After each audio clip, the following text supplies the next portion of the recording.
उनके पास संपत्ति के नाम पर कुछ भी नहीं था। यदि कोई संपत्ति थी तो एकमात्र भगवान का नाम, अपने ईश्वर की आराधना। समय एक दिन करवट जरूर बदलता है और पत्नी के कहने पर वो भगवान द्वारिकाधीश से मिलने चले जाते हैं। भगवान श्री कृष्ण उनको चंदन लगाने के बहाने उनके मस्तक पर से सारा दुर्भाग्य निकालकर बाहर फेंक देते हैं और बदले में सौभाग्य की प्राप्ति वही सुदामा प्राप्त करता है। कहने का तात्पर्य यह है कि एक न एक दिन हमारा किस्मत बदलता जरूर है। बस वो धैर्य रखना और अपने किस्मत पर, अपने ईश्वर पर सदैव विश्वास रखना हमें वो मंजिल दिला पाता है जिस मंजिल को हम प्राप्त करना चाहते हैं। वास्तव में एक ऐसे ग्रह जो साक्षात भगवान के पर्याय माने जाते हैं, एक ऐसे ग्रह जिसे हम भाग्य के सूचक मानते हैं, और वही ग्रह है देवगुरु बृहस्पति। देवगुरु बृहस्पति 9 जुलाई का वो डेट आता है जिस दिन ये उदित अवस्था पर आते हैं, उदय होते हैं पूर्व दिशा में। और इस समय पर प्राप्त होकर के एक संग यही देवगुरु बृहस्पति कौन से हमारे भाग्य का वरदान देने जा रहे हैं, और कहां पर शनि का प्रभाव भी हमको मिलने जा रहा है। क्योंकि अकेला भाग्य कुछ भी नहीं कर सकता जब तक हमारा कर्म हमारे साथ न हो। और वहां पर सुदामा ने वही कर्म किया था। भगवान से मिलने के लिए वो जो पैदल चले थे, वहां पर उन्होंने कर्म किया और भगवान की कृपा की प्राप्ति भी उन्होंने किया। ठीक ऐसे ही आज कैसे द्विगोचर सिद्धांत के अनुसार क्या कुछ मिलने जा रहा है 9 जुलाई से लेकर के 18 अक्टूबर तक, इस बात की गंभीरता को बड़े ध्यान से समझिएगा।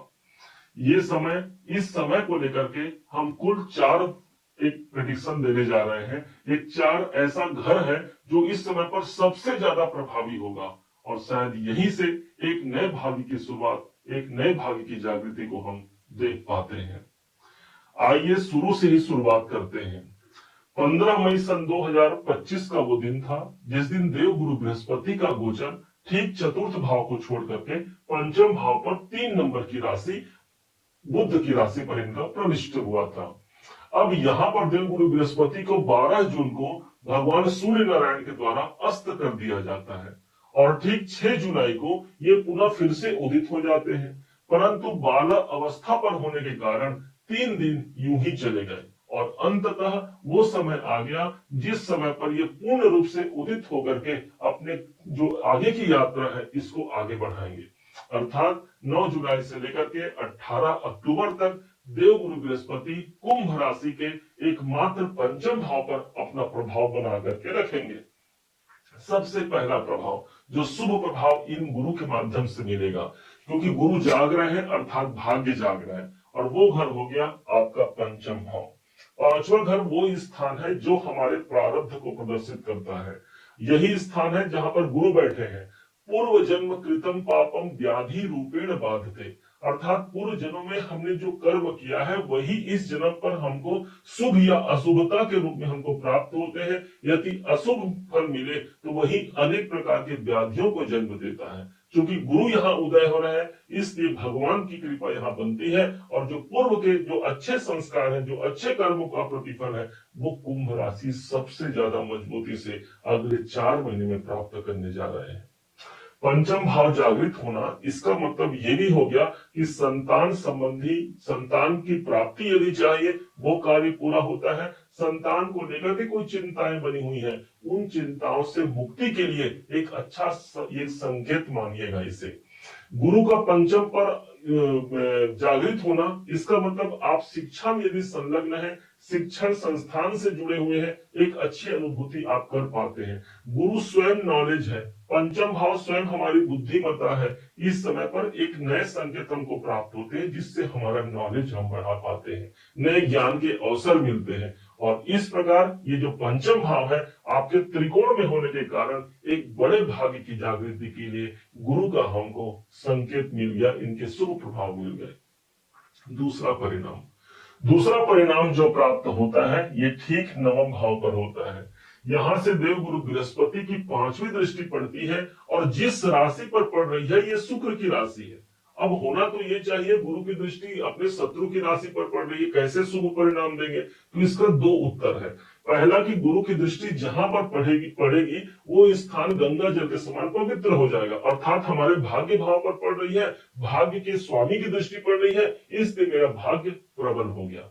ऊपर से जिस राशि पर ये दृष्टि दे रहे हैं वो शनि इसी राशि पर 7 नंबर की राशि पर उच्च के होते हैं।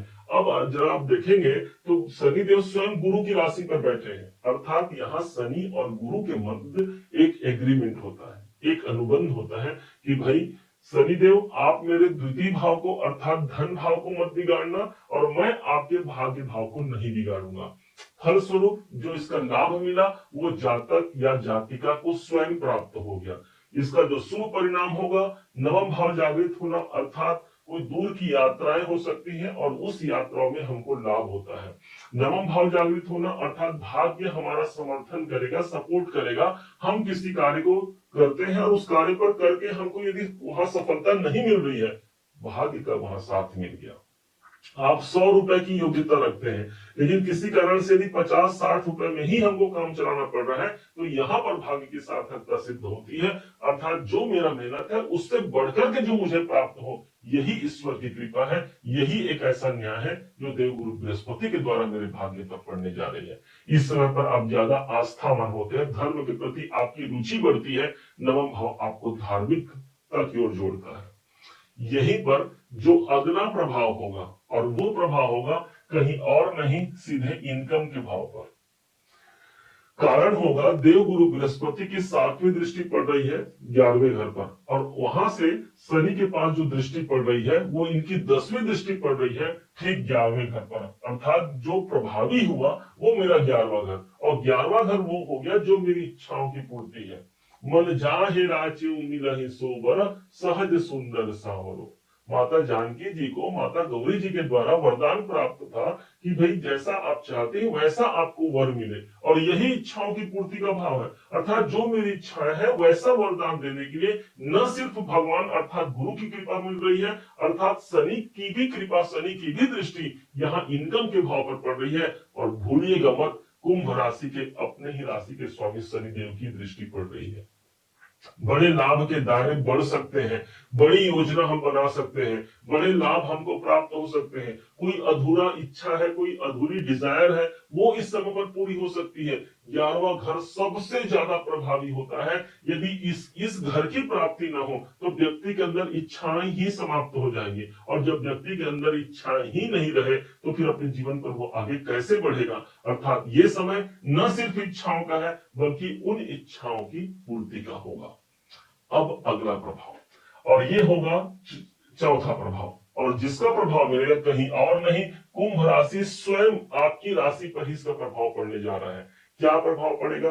एक तो देवगुरु बृहस्पति की नवम दृष्टि कुंभ राशि पर पड़ रही है और ऊपर से शनि इस समय पर आपके धन भाव पर वक्री हो गए। धन के लिए तो चलिए ठीक हो ही गया, साथ ही साथ शनि का प्रभाव एक घर पीछे भी पड़ेगा।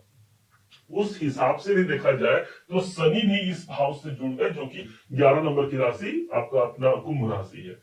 इसलिए यदि स्वास्थ्य में कोई परेशानियां चल रही है तो उस परेशानियों से हमको मुक्ति मिलती है। हम दवा ले रहे हैं लेकिन वो दवा लग नहीं रहा है तो यहाँ पर गुरु और शनि का प्रभाव हमारे लग्न पर आ गया। ये स्थान हमारा हेड है, ऊपर का सिर है तो होता है प्रथम भाव जो है, तो इसलिए मान सम्मान की वृद्धि होना, हमेशा सर उठा करके जीना इस समय पर सबसे ज्यादा प्रभावी रहेगा। वैसे भी 11 नंबर की राशि सदैव के लिए बनी हुई है आपके अपने लग्न पर, अपने अपने राशि पर, तो ये सम्मान की जो प्राप्ति है वो सदैव कुंभ राशि पर तो प्राप्त हो ही गया, इस समय पर ज्यादा मजबूती से रहेगा। यहाँ होना, दोनों ग्रहों का प्रभाव होना हमारे कॉन्फिडेंस में वृद्धि करता है। कोई अधूरे कार्य की पूर्ति के लिए हम काम कर सकते हैं, किसी दूसरे की मदद करना है तो इस समय पर हम कर सकते हैं, कोई कार्य की नई शुरुआत करनी है वो कार्य हम कर सकते हैं। कुल मिलाकर भाग्य और कर्म दोनों का प्रभाव आपकी अपनी राशि पर विद्यमान हो गया। उपाय क्या करना है? देवगुरु बृहस्पति के मंत्रों का जाप कर सकते हैं, बहुत अच्छा होगा। ओम ब्रीम बृहस्पति नमः। या फिर यदि आपने गुरु दीक्षा लिया हुआ है तो गुरु के मंत्रों का जाप कीजिए। अपरंपार शक्ति है गुरु के मंत्रों में, वो आपको पार लगा देगा, एक नए भाग्य की जागृति करा जाएगा। इसके अलावा यदि आपने गुरु दीक्षा नहीं लिया है तो सारे संसार के एक ही गुरु है, अब वो है देवाधिदेव महादेव, और इस समय पर, जिस समय पर ये योग बनेगा, ऑलरेडी पहले से 11 तारीख से सावन मास प्रारंभ भी हो जाएगा। इसलिए भगवान भोले शंकर की आराधना कीजिएगा, नमः शिवाय का मंत्र जाप करते बिल्व पत्र सोमवार के दिन अर्पण कीजिएगा। निश्चय मानिए धन भाव पर शनिदेव है, आर्थिक प्रगति का ये संकेत दे रहे हैं। पंचम भाव पर गुरुदेव है, अर्थात पुण्य हमको प्राप्त होने जा रहा है। जो हमने किया है उसका प्रतिफल हमको शुभता के रूप में प्राप्त होगा। भाग्य की जागृति तो हमने बताया ही, भाग्य उत्तम होने जा रहा है। और यहीं पर सबसे बड़ी बात, हमारी कामनाओं की सिद्धि, बड़े लाभ के हमारे अवसर हमको प्राप्त होने जा रहे हैं। उम्मीद है आप सबने इसे समझा, आप सबने इसे जाना। यदि आपने इसे समझा है, जाना है, मेरे समझाने का प्रयास यदि आपको सार्थक लगा हो, मेरे समझाने का तरीका यदि आपको सार्थक लगा हो, तो हर बार की भांति इस बार भी अपना प्यार भरा लाइक और कमेंट करना कभी मत भूलिएगा। और हाँ, यदि अभी तक आपने चैनल को सब्सक्राइब नहीं किया है, सब्सक्राइब जरूर कीजिएगा। पुनः एक बार फिर आप सभी का दिवस बहुत मंगलमय हो, इन्हीं शुभकामनाओं के साथ।